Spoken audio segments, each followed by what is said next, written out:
All right. We are back. Welcome to Clubhouse Conversations. My name is Brian Penny. I am the editor and owner of Clubhouse Conversations on Substack, Reddit, and several other sites. Clubhouse Conversations on Clubhouse is what I was before I left there.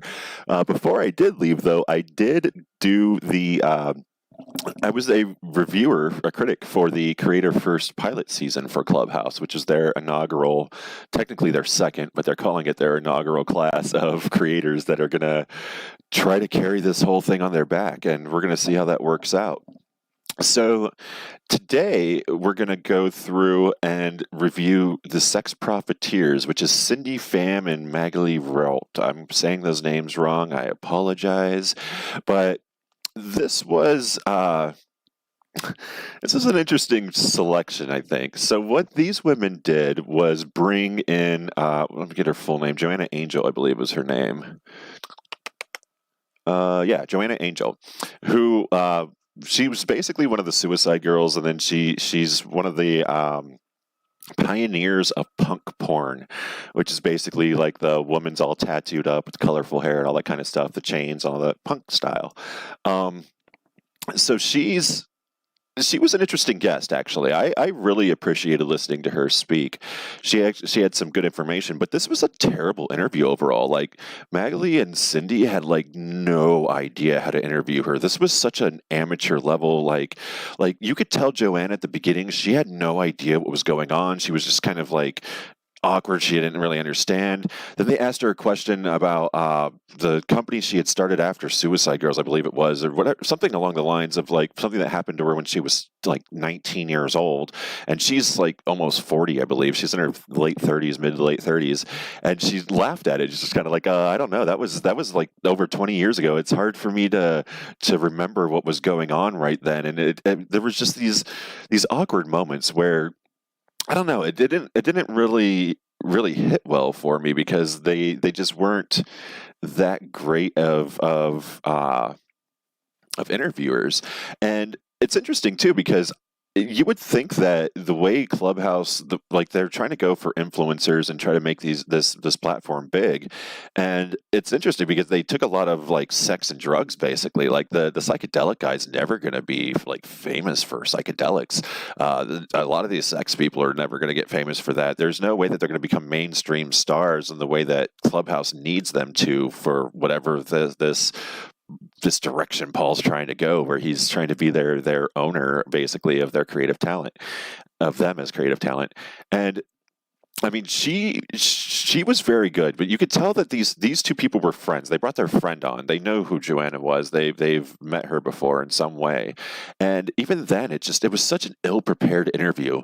They didn't have any kind of research done. They were so unsure of themselves when they were trying to like ask any questions. And I mean, being a journalist, I mean, those weren't the types of questions I would have asked. Like, definitely, when you look at Thought Experiment with Kat Cole and Rheault, they did a way better job. They had actually really great questions. Even I bring it up in here, Career Crush, the HBR people, and Against All Odds, those were the two. Against All Odds made it. We'll go into that one too with Rick Smullen. But the Career Crush, they deserved to be in there. I mean, they brought in. They were from the Harvard Business Review. They had brought in some people that were doing some. That one was a Twitch streamer, but they've done a few others since then. And they bring in basically people who are skewed towards younger demographics to interview, and they could have easily interviewed Jessica here and done Joanna and done a way better job than what Cyndi and Magalie did. Honestly, this was kind of a difficult one to listen to. I mean, they had a great idea, but it wasn't really executed well. And again, these are another group of people who just don't hire musicians. That just doesn't come to them. They probably split the $1,000 they were given for the pilot each in half, so they had $500 apiece, and that was it.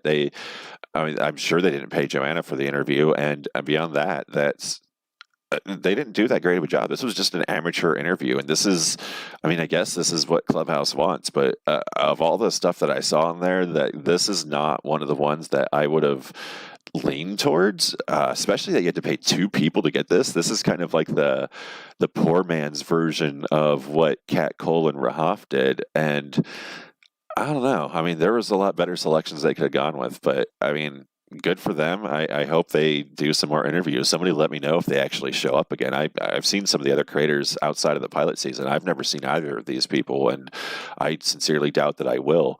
But yeah, these are two of the creators that somehow managed to get $5,000 a piece after splitting $1,000 for their show. Or I'm amazed that got that went through, but it is what it is, and that's part of our creator first pilot season. So yeah, that's Sex Profiteers. It's a generic interview series that pretty much anybody can do, and I don't know who else they're going to bring in. The former Suicide Girl was a good choice for that one, but she was a waste of an interview. Like she told a great story. She just didn't need them to slow her down with their elementary questions. But yeah, that's the review that we have on there. We gave them a B minus at the end of the day because I mean they still did better than Paul in the town hall, but at the same time they just were not.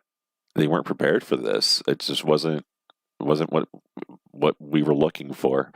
But yeah, they still delivered better than some other people did, so they get a B at least.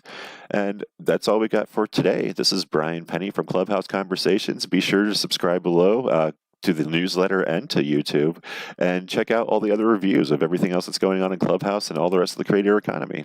Have a great day.